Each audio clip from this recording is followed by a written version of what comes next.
The American President Donald Trump has unilaterally extended his own truce with Iran after 40 days of war and 14 days of ceasefire. Donald Trump is yet to deliver on his promise of a quote-unquote better deal that would force Iran to abandon its nuclear ambitions.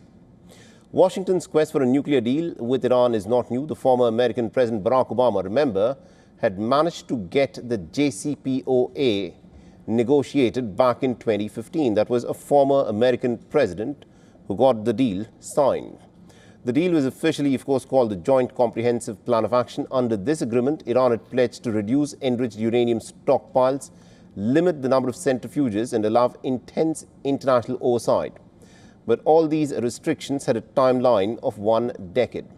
In search of a better deal, Donald Trump pulled the Americans out of the JCPOA in 2018, describing the JCPOA to be the worst negotiated deal in the whole of American history.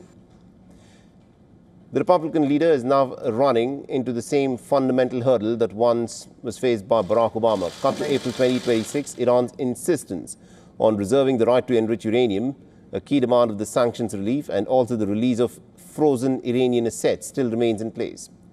Donald Trump's principal criticism of JCPOA was Obama had released $1.7 billion to Iran, putting an expiry date on the deal, and he is also mulling the possibility of unfreezing about $20 billion that are locked up in banks around the world due to sanctions.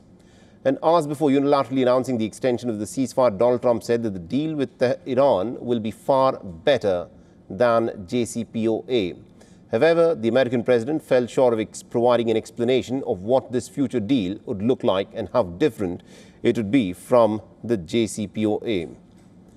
Donald Trump has also issued multiple last warnings to Iran, but his deadlines have failed to deter Tehran. And not just on the nuclear weapons issue, Iran also remains very firm on its ballistic missile program and for support to the axis of resistance.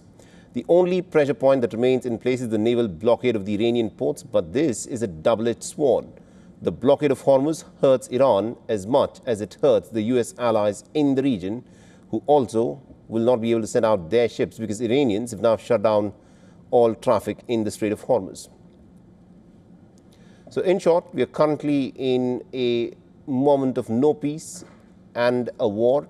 Trump is politically in a tight spot, and maneuvering out of the Iran war with a deal will require him to make concessions, maybe the same one that Barack Obama made over a decade ago.